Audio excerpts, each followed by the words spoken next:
what's up? I've been told a lie about guitar for many years, and I want to save the time for you. So basically, what I've been told, and I believed it for many years, was that if you practice something a lot, you'll get better at that. Now, of course, there is some truth to it, but that's very important. This is where a lot of people lose a lot of time and fall, to be honest. So we really need to understand what we're practicing, how we're practicing, and exactly what the goal is. So for me, the idea of music is basically being able to express ideas and emotions and being free, feeling free, that when I'm trying to create something, I'm able to do that. Now, a lot of people practice many hours, but they're kind of playing and feeling stuck in the same positions, whether it's a major scale or just any of these boxes. Now, there's nothing wrong with playing something in a position, but it's very important to understand what we're doing and how we're doing. So in order to do that, today I'm going to take a very important color that some people think it's too easy and too simple, but it's never the truth, because if we understand it, we can actually get access to a lot of information. And the question that I want to kind of dissect and figure out is, how are we going about it, right? Because this is sort of like the point of everything we practice. If we practice something simple and in a truthful way, we can actually learn a ton about music and about guitar. So with no further ado, let's just dive into it. And we're going to take the C major scale as a template. The template for practice and work as a color that we need to understand deeply in music, and as a color and as a scale that people think they know, but actually they don't. Because if I ask them to play it in different areas and know the notes and sing and all these things, a lot of people fall. Now, it's not a problem, we can fix that, but we need to want to fix it, and we need to know how to go about it. So let's do it. Like everything in music, we need to understand the sound color of something. So if we're talking about a major scale, and I just have this note here,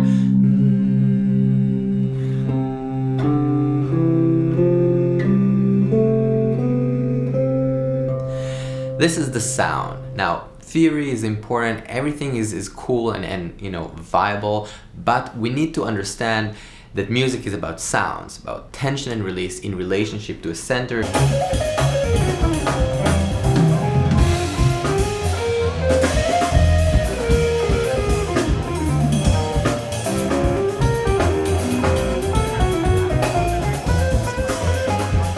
Big news. We're going on tour to Mexico and Europe in April. These are the dates. It would be amazing to see you there and give you a hug. If you can, please say hi. If you can't, tell a friend to come out. Yeah, would love to see you. All right, bye.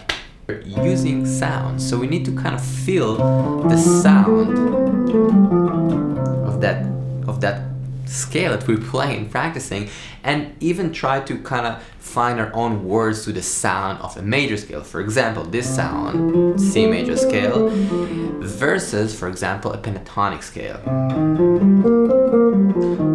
Now, of course, nothing is better or worse, it's just color, and I'm asking you to just recognize between these two sounds in order so you can kind of emotionally tag the information. So when you're playing a scale, you have the inner language, if you will, to express what it is that's happening. And this is music, right? If I'm playing a melody, the beginning of Over the Rainbow in the key of C, this is just a part of the scale, but it's being articulated in a way that creates emotions and feelings. So please do not skip this part of listening, of tagging, and of understanding what the sound is, how it feels on a very basic level. And just imagine you're just a kid listening to this for the first time. What does this make you feel? Again, and you can compare to something that you know, like this minor pentatonic scale, just as a comparison. So you're like, wow, okay, this makes me feel ... Now, again, it sounds very simple and kind of basic, but it's actually very helpful for our progression with music, even if you think you know the scale. So please make sure you do that. Before we go into position and fingerings and all these good things, I want to make sure we actually feel the color, and one of the ways to do that is just playing it on one string. So I'm going to take this note, C, and play the scale like so. And when I'm playing it, I'm also aware of the notes. I'm also aware of the relationship between them. So I'm thinking C, D, E, F, G, ready. This is the 1, the 2, 3, 4, 5, 6, 7, and 1. Again, I know you think it's simple, but if I'm going to ask you to start a scale from each point on the guitar, and it's not easy, that means that you need to work on this. So let's sing it for a second. Do.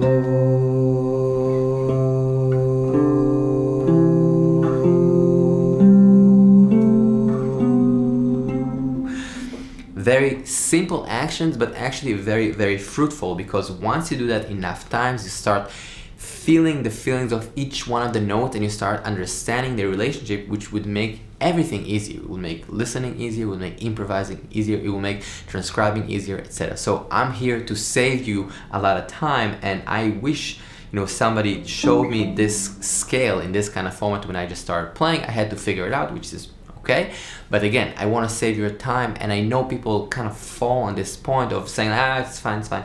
It's not fine. Take your time, slow it down.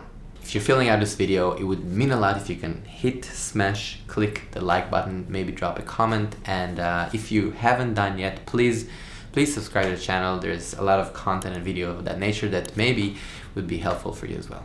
Thank you. This point is extremely crucial. Please do not skip it. Don't feel embarrassed about it. I want you to sing the notes and feel each one of the notes. So I'm gonna do this again. It's really, really crucial. So please don't skip this. Do. So we have the center, the C, and we're gonna listen to the color of each one of the notes. And of course, we can do it with a lot of different scale, with a lot of complex scale, with altered, diminished, all these things. But first and foremost, let's start with a C major scale. Do.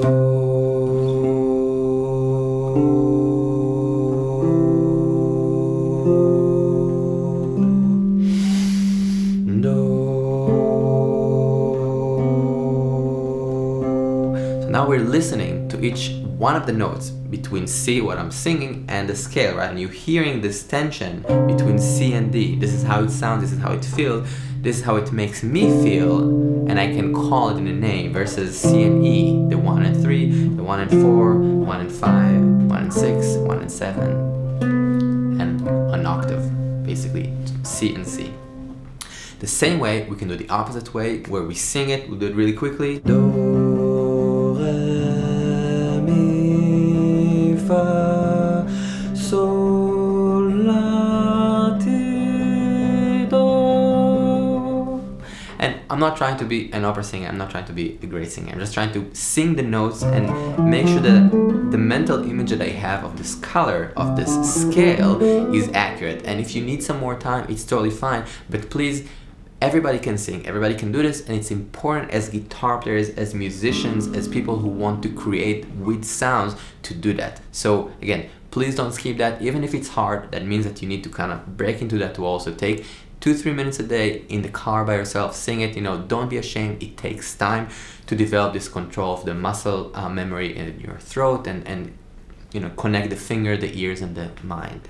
If you made it so far, it really means that you care about guitar music, so thank you for sticking around and checking it out and trying to be a better musician and artist. So here we're going to take one position, and of course I assume that you know this position before, but I want to talk about it and look at it deeply, so it's really, really clear. So this is sort of like the first position I learned on guitar for C major scale.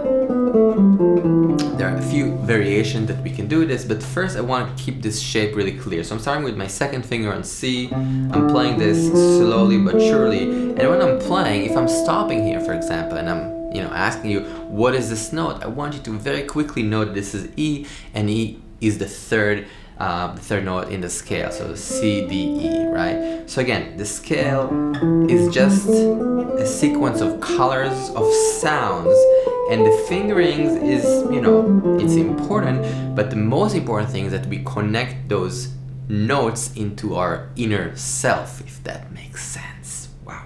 Right, so we have this position, and when we're practicing these things, before even we're playing in time, we want to still think about this sort of like motion, right? I'm going from this note to this note.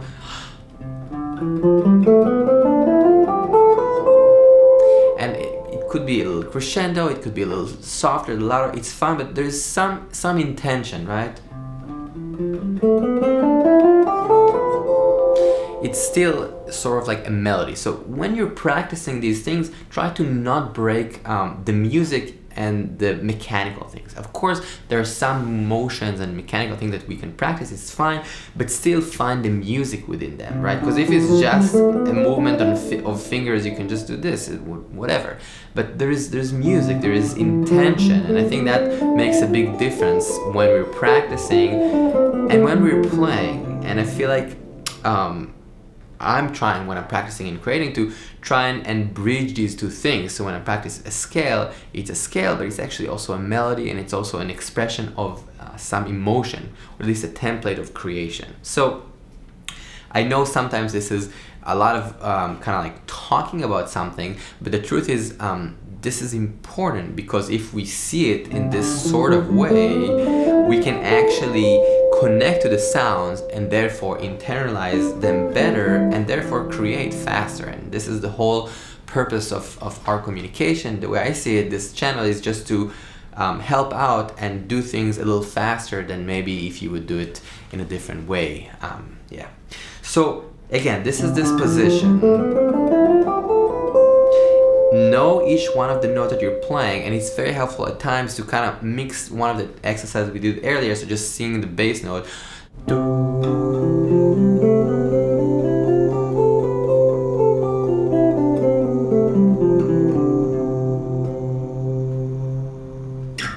When I'm playing the scale here, I'm trying to be aware of the colors changing, and the awareness, the constant desire to be here, to be present, and to connect to the sound is a big deal when we're playing guitar and music. All right, so this is the first position. Now, what you would what you wanna do is make sure you can play it in time. So I'm just gonna put a click or a groove for a second, and we'll play the scale together in time. Simple, just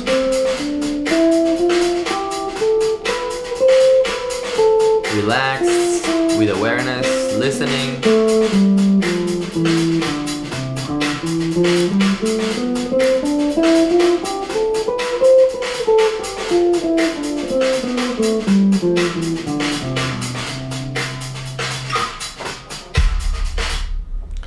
Like you see, it doesn't need to be crazy fast or anything fancy. I just want to make sure I see it and I'm aware of the sound.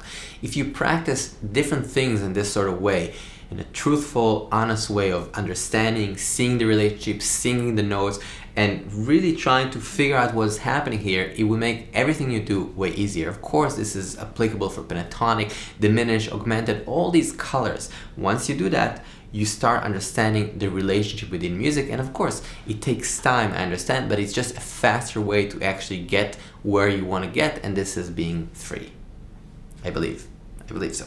Once we're good with this first position, I'm gonna look at another section of the neck, which is this position here that you probably also know, and then mix these two positions so we kind of have this chunk of the neck cleared out. And the idea at the end of the day is just seeing the whole board is like dots of light, basically, so we can see the notes on the guitar and know it's like, oh yeah, I want this A here, oh yeah, I want this G here, oh I want this whatever, this note here. It's all just colors, so I want to be able to just pull things whenever I want them, and the process of tagging, the process of practicing things in position and then breaking them like we did with the one string exercise is exactly that. Alright, so the position here is this one. I'm starting with my fourth finger on the note C. Again, I'm super aware and trying to be aware, I would put it that way, of the notes, of the sound and of the colors. You can again do the exercise where we sing do,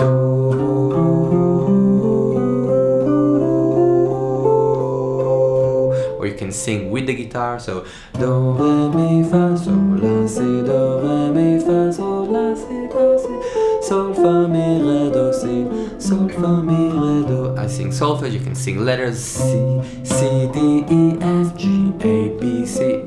Both are fine, I don't mind, as long as you're tagging, as long as you're listening and trying to do that, you're good. Alright, so we have this position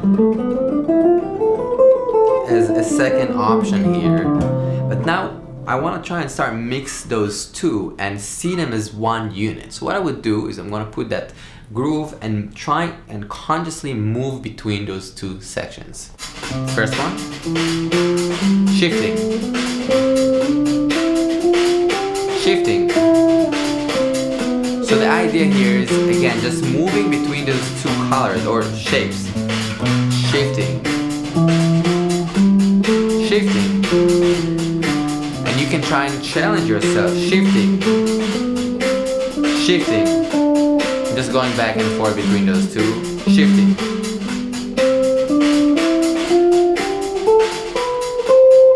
Shifting.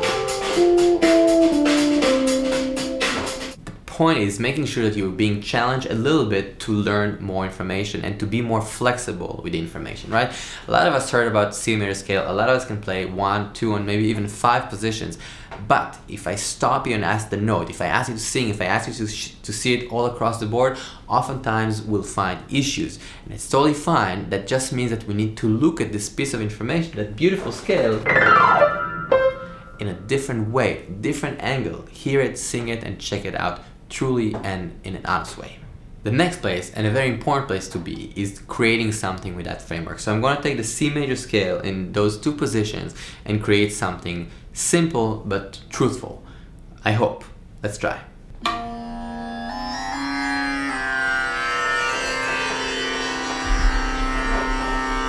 It's just a drone in C.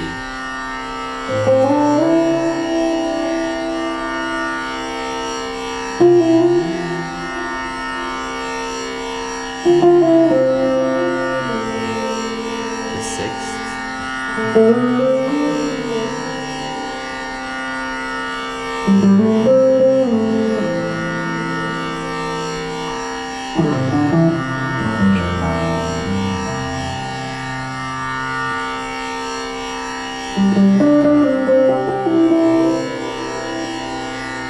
The 7th, and feeling and tagging that tension.